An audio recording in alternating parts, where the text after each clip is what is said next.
It started as a game, an innocent curiosity. The window across from ours was always open, revealing glimpses of the man who lived there. He never fully closed his curtains. It was like he didn't mind being seen, or maybe he wanted to be watched. At first, it was harmless. He'd sit by the window, reading or stretching in the morning sun, sometimes shirtless, sipping coffee, like he knew we were watching. We never said anything aloud, but we noticed how he lingered by the glass, how his eyes occasionally flicked upward. There was something intentional about it, he knew, and we stopped pretending we weren't intrigued. Then one evening, with the sky painted in soft pink and gold, he raised his hand in a casual wave, subtle, teasing. We looked at each other, unsure, but then he smiled, a slow, knowing smile. We couldn't help but wave back. That night, everything changed. He started showing up at the same time every evening, reading under the soft glow of his lamp. He left little hints, open books with visible titles, a single red rose in a glass vase, a coffee cup on the ledge like an invitation. It became a silent ritual. Sometimes we stood by our own window pretending to be busy, always aware of him. Other times, we whispered about him, what he might be thinking, what he wanted. There was something electric in the silence between our windows, like an invisible thread pulling tighter every night. Then one evening his voice broke through the quiet. "Good evening, ladies." We froze. It was the first time he spoke, and his voice was warm, velvet smooth. We hesitated, but his laugh made it easy, disarming, comforting. He introduced himself, Ethan. He loved poetry, said he left his windows open because he hated feeling confined. We told him small things about ourselves, careful not to give too much away, yet drawn in by the way he listened so intently. Soon, we spoke every night, sometimes minutes, sometimes hours. His voice became familiar, his presence expected. He complimented us without effort, like he really saw us. He made each of us feel like we were the only one.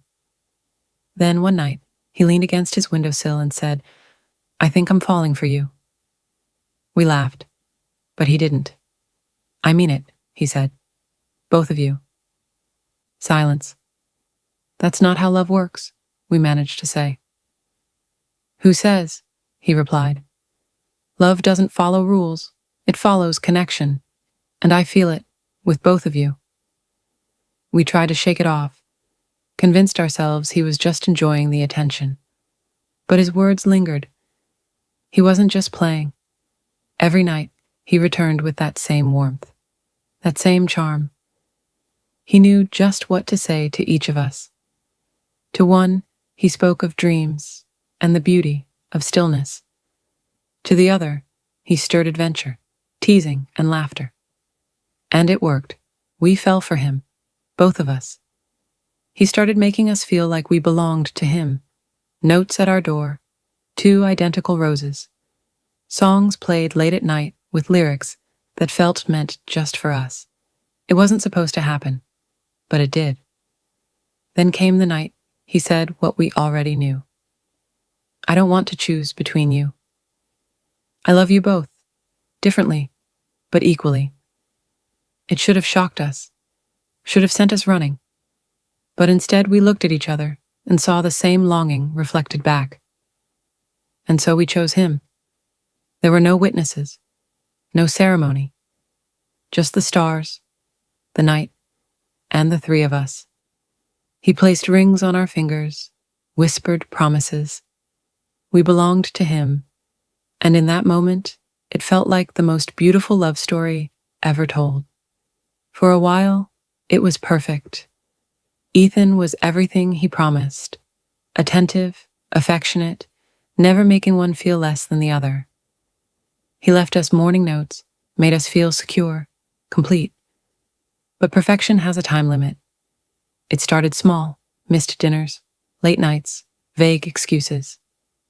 His smile stayed the same, but the spark faded. He was there, but not really. His mind was somewhere else. And then we saw it. One evening, there he was, across the courtyard, standing at another window. Lydia's, our neighbor. We hadn't paid her much attention before. But now, there she was, laughing with him the way we used to. Then came the touch, his hand on her cheek, fingers tracing the curve of her jaw, just like he'd done to us. It hit hard. The betrayal. The truth we didn't want to believe. We confronted him. He didn't deny it, didn't even flinch. "I never promised forever," he said. "Love changes. People change." And just like that, it ended. He left us behind, without hesitation. Lydia was his new obsession.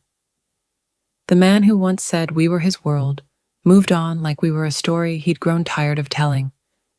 The pain was unbearable. We tried to erase him, but his memory lingered in every corner of our home. Every quiet evening reminded us of his voice, his laughter, his lies. For a while, Lydia had what we lost, but soon the pattern repeated. We watched from our window as her light dimmed. She started fading, just like we had. One evening, it happened. A suitcase, a goodbye, no looking back. We didn't feel vindicated, just understood. That night, Lydia knocked on our door. She didn't cry, didn't ask for comfort. She just sat with us, in silence. 3 women, bonded not by love, but by the wreckage of it. But Ethan never truly disappeared. His window, the one where our story began, was never fully closed. We'd catch him standing there, watching like he was waiting for us to invite him back in. But we weren't those women anymore. One night, we stood together and looked at him. Lydia whispered, "He regrets it." Maybe he did, but it didn't matter, because we didn't. We turned from the window and walked away, leaving him in the same darkness he once left us in. And this time, we didn't look back.